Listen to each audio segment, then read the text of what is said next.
Hola, bendiciones a todos los amigos y amigas que nos acompañan y al pastor José de la Iglesia Ríos de Vida.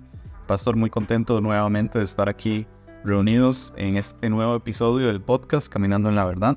Gracias por compartir con nosotros y esperamos que sea de bendición para todos los que nos están escuchando.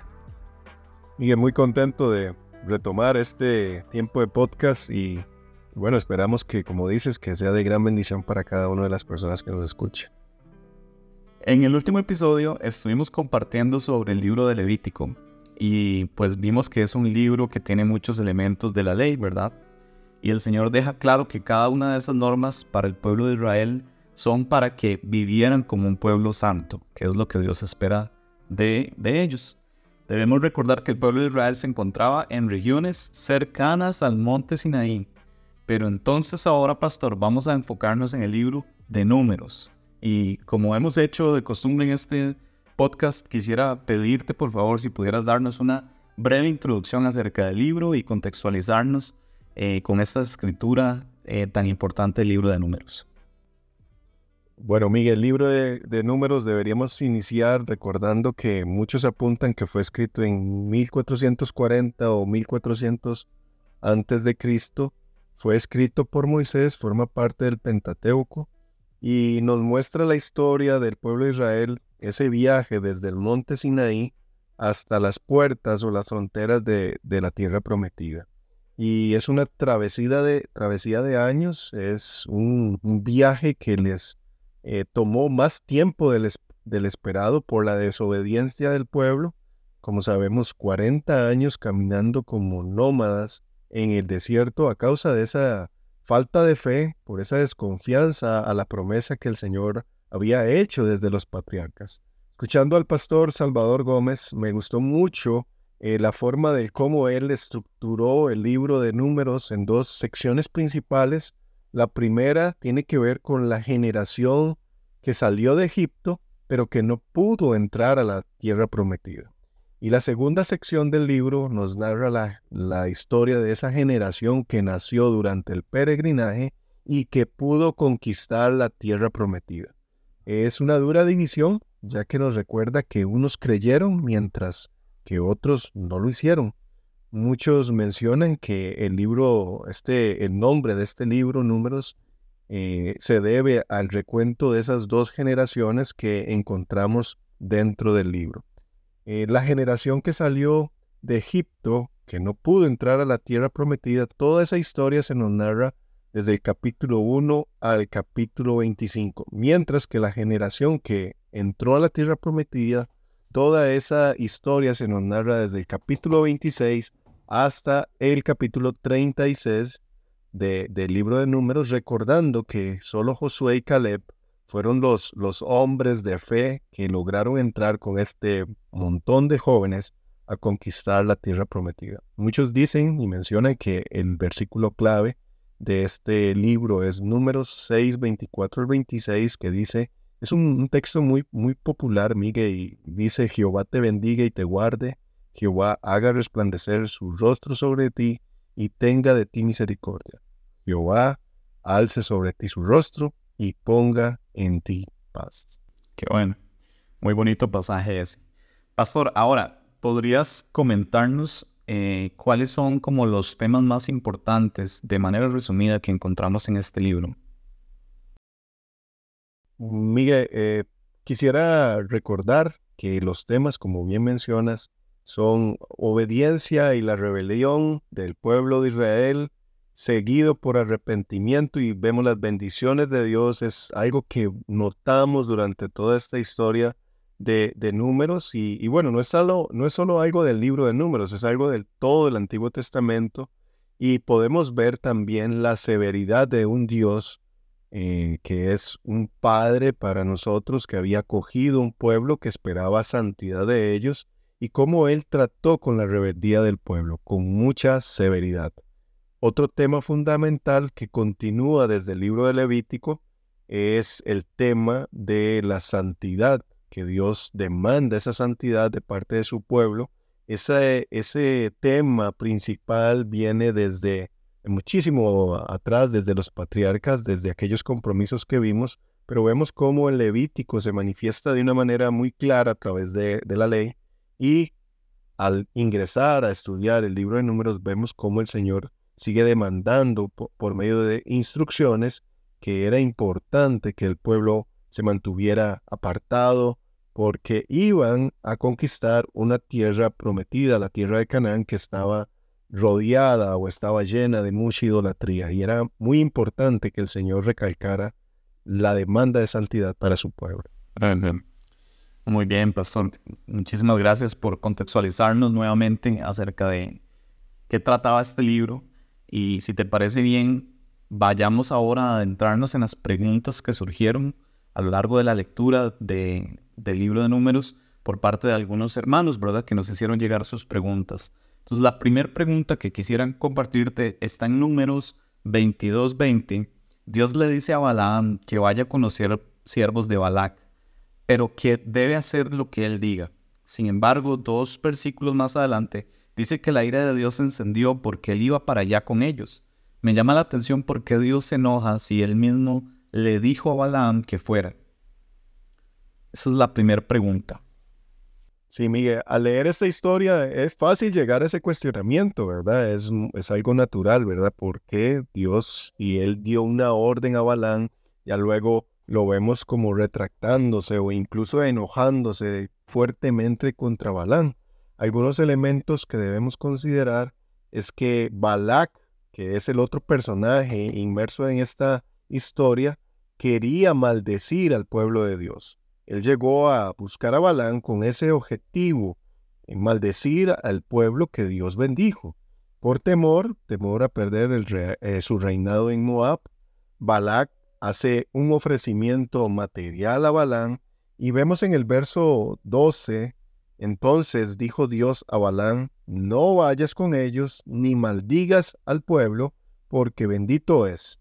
Vemos cómo Dios le da una orden muy clara a Balaam. Le dice, no vayas, este pueblo es bendito, yo lo bendije, no te metas con él, no vayas a cometer este error. Dios fue muy claro. Todo marcha bien hasta que Balac una vez más envía a sus mensajeros con mejores ofrecimientos. Estamos hablando de ofrecimientos materiales, y para ver cuál era la respuesta de Balaam, ¿verdad? Y en el versículo 19 vemos cómo Balaam finalmente revela lo que había en su corazón. ¿Por qué? Porque Balaam tenía clara cuál era la decisión de Dios. No te dejes influenciar, yo no quiero maldecir a ese pueblo, no quiero que lo hagas. Mi respuesta es un no rotundo. Pero vemos cómo Balaam en el verso 19 intenta abrir una puerta, intenta buscar otra respuesta de parte de Dios cuando Dios ya había respondido. Y dice así el versículo 19, os ruego por tanto ahora que reposéis aquí esta noche para que yo sepa qué me vuelve a decir Jehová. Vemos cómo Balaam intenta recibir de parte de Dios otra respuesta. Aquí, como les digo, comienza a revelarse el corazón de Balaam. Él esperaba un cambio de parte de Dios, esperaba un sí cuando él recibió anteriormente un no a la maldición al pueblo que Dios escogió para sí, que Dios apartó. Era algo que estaba en el corazón de Balaam. Versículo 20 dijo, y vino Dios a Balaam de noche y le dijo, si vinieron para llamarte estos hombres, levántate y vete con ellos, pero harás lo que yo te diga. Note usted que el Señor no le está diciendo a Balaam, debes maldecirlos. No le está diciendo, mira, yo te envío con un mensaje claro. Dios le está diciendo, vaya, usted tiene que hacer justamente lo que yo vaya a indicarle durante este camino. Es el inicio de una gran lección que deseaba Dios darle a Balaam. Era dejarle en evidencia lo que Balaam realmente estaba deseando en su corazón. Y yo creo que él mismo, y como veremos más adelante, él llega a reconocer su pecado. En el desarrollo de esta historia vemos cómo Dios envía un ángel para detenerlo, pero solo el asno en el que viajaba Balaam empezó a ver este ángel, y vemos a Balaam azotándole con furia, desatando toda su energía, todo su enojo con el asno, hasta que por fin sus ojos pueden ver o fue revelado el ángel que estaba delante de él. Versículo 34 vemos entonces donde Balaam reconoce su pecado. Balaam dijo al ángel de Jehová: he pecado porque no sabía que tú te ponías delante de mí en el camino, mas ahora, si te parece mal, yo me volveré. Y el ángel, en el versículo 35, el ángel de Jehová dijo a Balaam: ve con esos hombres, pero la palabra que yo te diga, esa hablarás. Así Balaam fue con los príncipes de Balac. Y a mí lo que me llama mucho la atención es que Balaam reconoce su pecado, y es el segundo momento donde el ángel de Jehová, nuestro Señor, le da una advertencia muy clara a Balaam. Está diciendo: recuerde que usted va a ir a hacer lo que yo le digo. Da la impresión de que Balaam, Dios, que puede ver más allá de lo que podemos nosotros describir o podemos recibir de parte del texto, podemos pensar que Dios vio el corazón de Balaam y vio necesaria una segunda advertencia para que él recordara quién era su Dios y a quién debía obedecer. Entonces vemos cómo el corazón o la actitud de Balaam fue revelada en este pasaje, y Dios actúa con misericordia al advertirle por segunda vez. Claro, muy bien, pastor. Me parece que queda bastante clara esta respuesta. Sin embargo, quería preguntarte también cómo podemos aplicar esto a nuestra vida, porque evidentemente de aquí podemos sacar una gran lección, me parece. Entonces, tal vez si pudieras profundizar en cuál es esa lección y cómo podemos aplicar esto en nuestro diario vivir como creyentes. Miguel, me parece que debemos cuidarnos con las apariencias externas. Muchas veces podríamos mostrarnos correctos, piadosos, pero por dentro, en nuestros corazones, tal vez hay un ardor, un deseo por pecar rotundo.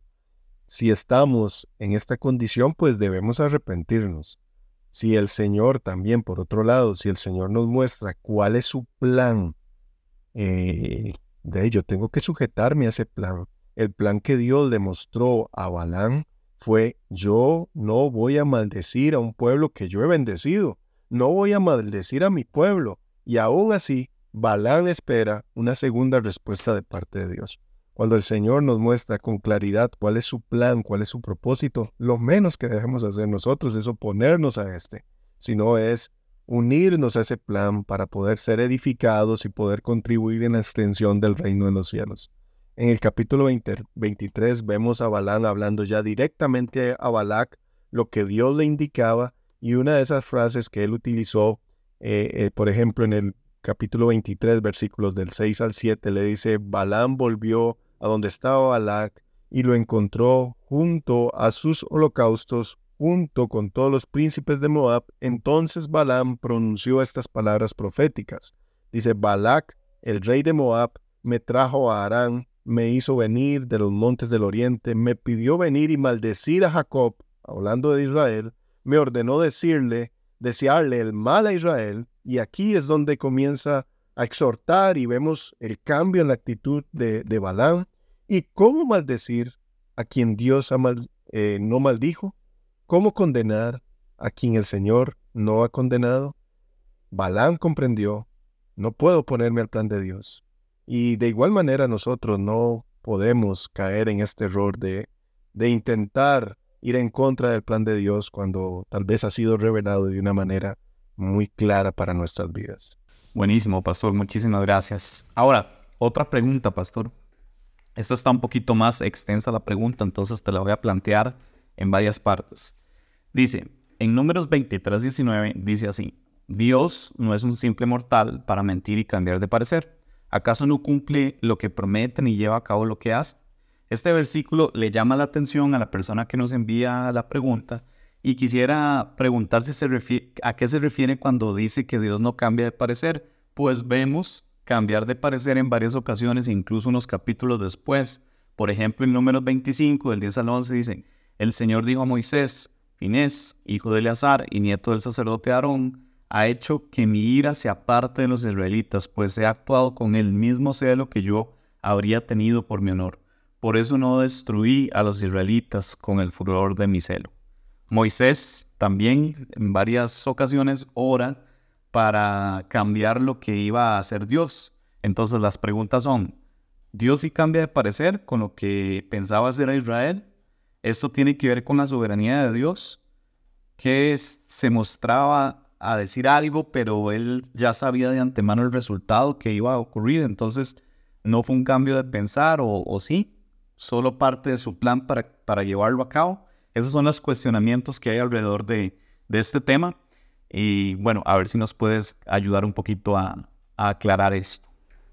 Claro, Miguel, la pregunta surge inicialmente en el versículo de Números 23:19, donde se nos dice que Dios no cambia, no miente, ¿verdad? Y si analizamos ese pasaje en su contexto, está en medio de esta historia de Balaam, el cómo él comprendió que la decisión de Dios sobre no maldecir a su pueblo fue una postura firme y constante, y por eso Balaam, siendo inspirado por Dios, dice, Dios no es un simple mortal para mentir ni cambiar su parecer. Él cumple sus promesas. Balac entendió perfectamente el mensaje. Dios no es como nosotros. Él no puede aceptar sobornos. Él no se impresiona por las riquezas. Él tiene una naturaleza divina. Sus estándares son más altos que los nuestros. Dios no miente, no cambia su opinión. Lo que Él promete, eso va a cumplir. Dios tiene toda la fuerza, tiene todo el poder para cumplir lo que promete. Él lo ejecutará. Esto me hace recordar dos textos que afirman esta característica de la naturaleza de Dios. Uno es en Malaquías 3:6 y otro en Santiago 1:17. Y Miguel, no sé si vos podrías leerlos para que nos quede en nuestra mente esos pasajes que nos hablan sobre la naturaleza de Dios. Claro que sí. En Malaquías 3:6 dice, porque yo Jehová no cambio, por esto, hijos de Jacob, no habéis sido consumidos. Y el otro que preguntabas es Santiago 1:17, dice así, toda buena dádiva y todo don perfecto desciende de lo alto, del Padre de las luces, en el cual no hay mudanza ni sombra de variación. Sí, vemos textos que apoyan este argumento que nos presenta Balaam en su momento conversando con Balac y todos sus príncipes, diciendo que Dios no cambia, que Dios en Él no hay variación, no hay mudanza. Y la pregunta que nos hacen es, ¿cambia Dios su parecer? Porque en algunas historias pareciera que lo hace. Para responder esta pregunta, yo quisiera contarles que me apoyé en una página que se llama God Questions y me ayudó a comprender este tema y exponerlo con mucha claridad, creo yo, para que todos nosotros aprendamos y seamos edificados en esta pregunta que es tan interesante. ¿Cómo explicamos versículos que dan la impresión de que Dios cambia su opinión? Por ejemplo, Génesis 6:6, que dice, y se arrepintió Jehová de haber hecho al hombre en la tierra y le dolió en su corazón. Oiga, mire, ese versículo nos hace pensar, uy, Dios se arrepintió realmente. Como que el plan que él diseñó tal vez no era lo que pensaba y llegó un momento de decir, ¿por qué los hice? El Éxodo 32:14 dice, entonces Jehová se arrepintió del mal que dijo que había de hacer a su pueblo. Oye, otros pasajes que se usan a menudo para mostrar que Dios cambia su opinión es la historia de Jonás. A través de su profeta, Dios lo envía, le había dicho que iba a destruir a Nínive en 40 días. Eso lo vemos en Jonás 3:4. Sin embargo, Nínive se arrepintió de su pecado en los versículos 5 al 9 del capítulo 3 y en respuesta al arrepentimiento del pueblo, pues pareciera que Dios cedió y se arrepintieron ellos de todo mal. Entonces Dios tomó la decisión de no destruirle. Estos versos que acabamos de mencionar hablan de que el Señor se arrepiente o retrocede de algo, de alguna decisión que él había tomado y parece estar en contradicción con los versos estos que acabamos de leer que nos enseñan de que Dios no cambia. Los teólogos apuntan a dos elementos importantes que involucran los pasajes como que nos parece que Dios cambió de opinión. En primer lugar, el primer elemento es que podemos decir que afirmaciones tales como el Señor se arrepintió por lo que había hecho, porque había hecho el hombre, como en Génesis 6:6, son ejemplo de lo que ellos llaman los antropopatismo o antropopatía. Esta palabra quiere decir, Miguel, es una forma de expresión en que los sentimientos o procesos de pensamiento humano que son finitos, son descritos en la palabra para que nosotros comprendamos acciones de Dios, con el fin de ayudarnos a nosotros a entender la obra de Dios desde la perspectiva humana. Y nos llega a nuestra mente la grandeza de Dios y cómo estos hombres, a partir de nuestro lenguaje, intentan hacernos ver parte de las historias bíblicas que notamos. Por ejemplo, en Génesis 6:6 específicamente, entendemos el dolor de Dios por el pecado del hombre.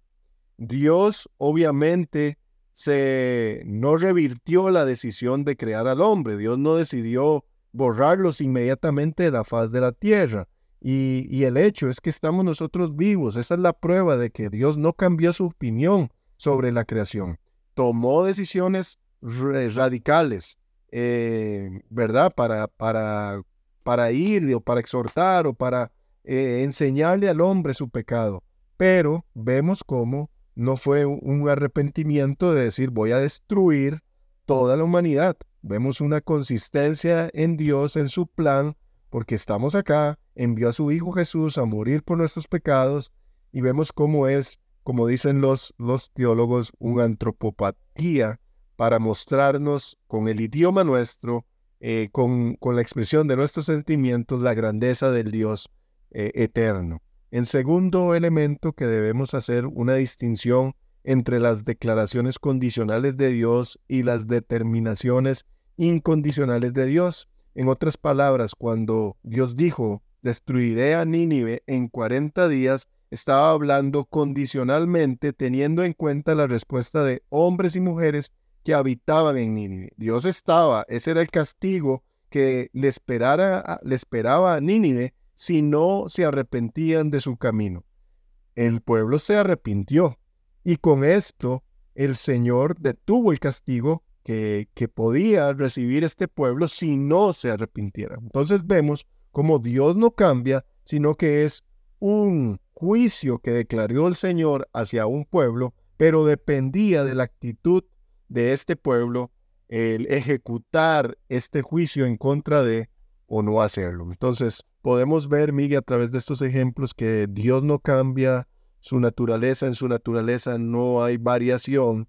Y yo creo que, siendo muy honestos, Dios nos muestra día a día a nosotros su fidelidad, su compromiso con nosotros, y podemos notar a primera mano nosotros, a nuestra experiencia, que el Señor está ahí, que Él lo que cumple promete, y esa es una gran bendición para nuestras vidas. Amén. Así es, muy bien, pastor, gracias. Creo que podríamos resumir, tal vez, como lo dejaste muy claro, ¿verdad? Que Dios no cambia, que no hay cambio absoluto en Él, que nada le sorprende, ¿verdad? De las cosas que ocurren, porque Él todo lo conoce, todo lo sabe. Y podríamos concluir que todo lo que ocurre está bajo su soberanía y su plan perfecto. Nada más que encontramos momentos en donde se describe las acciones de Dios y sus pensamientos, de manera que en la Biblia nosotros podamos de alguna forma comprender cuando Dios se duele, comprender cuando Dios se enoja, comprender cuando Dios nos prueba también, ¿verdad? Porque en medio de todas esas decisiones está probando al ser humano y demás. Entonces es una manera en cómo a través de la Escritura nosotros podemos acercarnos un poco más a comprender qué hay en el corazón y la mente de Dios, digamos, pero que al fin y al cabo no es como que Dios está cambiando o que Dios está tomando decisiones en el camino, sino que ya Él tiene un plan A trazado perfecto de principio a fin. Amén. Amén, amén, correcto, Miguel. Muy bien, pastor. Creo que nos queda muy claro y de verdad te agradecemos muchísimo por contestar estas preguntas tan importantes y, como decías antes, tan interesantes, ¿verdad? Creo que son preguntas que cualquier persona puede tener, ¿verdad? A la hora de leer la Biblia, sin importar si es una persona que está empezando en los caminos de Dios o si tiene mucho tiempo, ¿verdad? Porque la Biblia es tan profunda y ¿verdad? Tiene tanta profundidad que evidentemente en nuestra capacidad humana es difícil, ¿verdad? Solo con la guía del Espíritu Santo. Entonces te agradecemos mucho, pastor, por ayudar a la iglesia, ¿verdad? Y a los que nos escuchan a tener más claridad sobre estos temas. Espero que haya sido de bendición para vos también y para las personas que nos han escuchado. Y bueno, con esto vamos a cerrar este episodio y muy agradecido nuevamente. Nos vemos en el próximo episodio si Dios lo permite y que estén muy bien todos.